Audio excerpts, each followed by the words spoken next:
If success doesn't really feel like success to you right now, as in it feels quite hollow, I want to talk about a main, very, very, quite really popular reason why this might be something that you're experiencing right now. So this is actually much more common than people realize. We are continuing in this really exciting series about diagnosing real life common issues and common emotional weather that we all go through, and we are explaining the reasons behind them through astrology and spirituality, because to me they go hand in hand.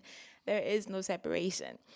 So one thing that might happen again will bringing back lots of aspects, because what you have to understand is, I know it sounds really confusing when you're listening to astrologers talk and they start talking this crazy cryptic coded language, like they're telling you so and so such planet is conjuncting this, and then there is a square at x degree, and there is a position that, and there's a trine, and there's this, and it really sounds like what are these people talking about? I get it, I get it, I get it. But I just want you to understand that these aspects patterns, aka that cryptic language that seems, absolutely incomprehensible to you, well, that language is exactly what explains that, those type of tensions and emotional issues, or life life tension that you might be going through at any moment. And so today, because we have this a lot, maybe that's something that you experience where you've climbed a ladder, whether it's at work, in your personal life, academically speaking, or artistically, whichever ladder it is, right? And then you quite successful from the outside. Everyone's looking at you, looking up to you, but it just doesn't quite feel like you thought it was gonna feel like.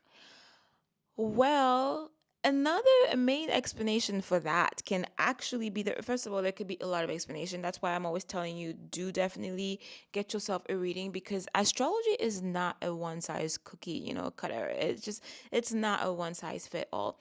As in the knowledge and the wisdom and the science, because to me it is a science, is universal. It's there, it doesn't lie. However, when it comes to the application, it looks different for everyone. Why? Because every single one of us, we have a different our own birth chart. We have different, the way the transits, like the sky is always doing a dance, and I see them as celestial heavenly bodies, that are pretty much, we could see them as energy packs, and they're there to help us go through our own evolution and our own development. And because they apply pressure on us, they push us, and they kind of like gently, sometimes not so gently, guide us to our next version, our next, they help us shed skin, they help us grow, they help create that perfect environment for us to grow into, to grow. For example, it's like school, right? School has patterns, school has system. There's a step. You do this class and you go to this class. I mean, we need to have this sort of organization in order for to allow the environment for kids and grown-ups to learn, whether it be at in grade school or in university. Imagine what it would look like if there was no order and absolutely no, like, nothing. You know what I mean? It wouldn't work. So in the way, this is how you can see the celestial bodies, the sky, and it's so beautiful because we, can understand what is going on through the skies. They're talking to us through astrology. And a major reason why, if you feel like you kind of you've reached major milestones in life, but it feels really flat, there are many reasons. So do book yourself a reading so you can see exactly what is going on in your own birth chart, because here today I'm just telling you one reason why this might be, but there can be many different reasons, which is again applicable to each one of us, each one of our own birth chart. As usual, my link is down below if you feel compelled to book a reading. You know where to find me. But today I wanted to put the emphasis on aspects, like the sun aspecting, and creating tension, especially into the 10th house. So it doesn't even have to be the sun. It could be like, it could be any other, any other like illuminaries or other any other planets, even the nodes. It doesn't even matter. It's just like anything that tends to like transit through your 10th house is going to create a sort of pressure. We talk about the sun a lot because the sun represents your identity. It's our identity. It's our, how it's our identity. So this is why we tend to feel it hits directly in our core in the sense of self.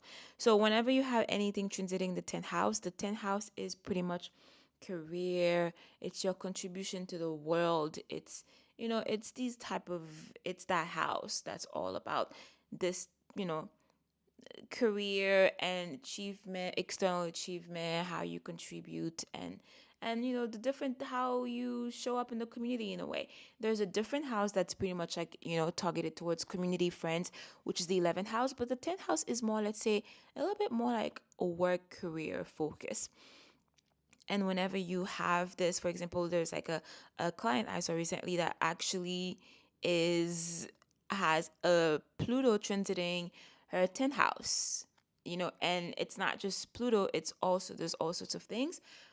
But let me tell you, that person is really feeling the tension where all of a sudden the work that they do is no longer feels fulfilling, and there is this deep, it's almost like upheaval inside of themselves where you no longer, like, you become aware, you can no longer ignore the elephant in the room. If you spend the last few years pretending like everything is okay, that transit is gonna shed the light onto the house. In this case, if you've not really feeling connected to your success, that's often gonna reflect into the 10th house, where it's gonna force you to dive deeper and start asking all the uncomfortable questions, start really sitting and diving deep into the uncomfortable questions so that you can move on to the your next step. Often, you would feel like, a lot, what I often hear is emptiness after achievement. And it's just like a big mismatch, like your identity, it just feels flat. And again, like I said, it's very important to know exactly what you are going through, because that person I'm talking to you about had no idea they had Pluto transiting their 10th house. It's pretty much going to be, in the case of that example, it's pretty much going to be a very focal point in their life, because Pluto transit is a very slow thing. Pluto is not in a rush, okay? Pluto is not in a rush. If anyone knows, that would be me. But, anyways, we're not getting personal right now. But again, every single one of us has Pluto transiting. I repeat that so many times because I think it's very important to really be aware of that. And you need to know where Pluto is transiting in this lifetime, in this, reincarnation that you're having right now.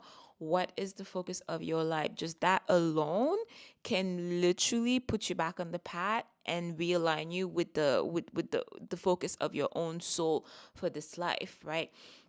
And I think it's actually funny how life is constantly changing and we're always going through like this tension, which has pretty much the sole purpose, again, of shaking us up, because we, us humans, we tend to be complacent. If we don't have this type of tensions, let me tell you that we could be doing the same thing for like centuries and centuries. We're just like complacent.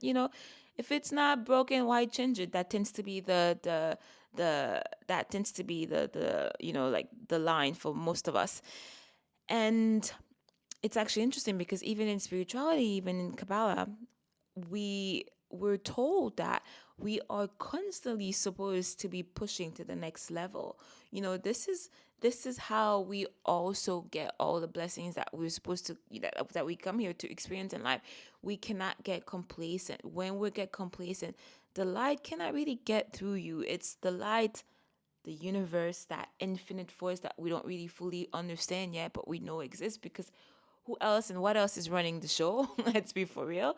It's you need to constantly be moving. Like, we need to be able to take example. I love to bring nature again because I think nature is one of our greatest teacher. Nature's always in movement, it's always in motion, right? In the same way, us humans we're supposed to be in motion also too. And that is the point of astrology. Understanding astrology, it helps you understand what is going on, and that way you can redirect your attention in the right space instead of wasting time worrying. When I tell you, when I talk about like knowing what's going on in your chart, and in the readings that I do with my clients, it's not just to know. We don't just like, oh, here's what you're going through. We also come with steps and a way for you to overcome, for you to pretty much manage, for you to thrive in whatever it is that you're going through. So that is what I wanted to put the emphasis on today, because that's something that I encounter quite a lot. This you successful but you don't quite feel it. I just want you to understand that there is nothing wrong with you if you're going through that. It's almost pretty much by design, right? We're not supposed to be stagnant. We're supposed to constantly be striving for our next level. And for those of us who are really stubborn, we do have various energetical bodies, because the entire world is energy. I literally have a whole course just talking about like energy, honestly. So we need like that, these forces are there to help push us out of our comfort zone. On that note, my love, all the links are down below as usual. I can't believe it's like 6 a.m. and people are already honking outside. It's like absolutely insane. So this is like, I don't know what aspect, what tension is going through that person's birth chart right now, but it's very, very real. All these energetic bodies, they do affect us. And that's why we want to have awareness. That way we can elevate above them and use that energy to our advantage and make it work for us. On that note, my love, I will see you in the next one, and keep shining bright like a diamond. Bye.